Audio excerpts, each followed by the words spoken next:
Jewel bond কিনা জানি না, তবে জুয়েল হচ্ছে প্রতিহিংসা পরায়ণ। এটার বাস্তব একটা প্রমাণ দিই।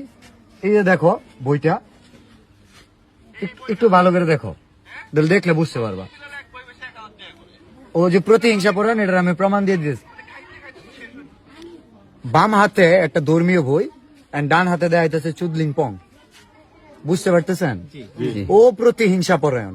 ইসলাম এটা শিখায় নাই যে এক হাত দিয়ে তুমি মানুষের সমালোচনা করবা, আরেক হাত দিয়ে তুমি ধর্মীয় বই রাখবা। মুত্তা পানি নাই কিনা সন্দেহ। পরিবার শিখায় একটা বই ধর্মীয় বই হইলে সেটা তো বাম হাতে রাখার প্রশ্নই আসে না। এখন দেখো সে এটা চুদলিং পং বুঝাইতেছে, আর এটা বুঝাইতেছে ডান হাতে। ভালো করে দেখো, অনেকে আবার ক্যামেরা উল্টা দেখা যায়। ওর ক্যামেরা কিন্তু সেলফি ক্যামেরার ভিডিও না, বুঝছো?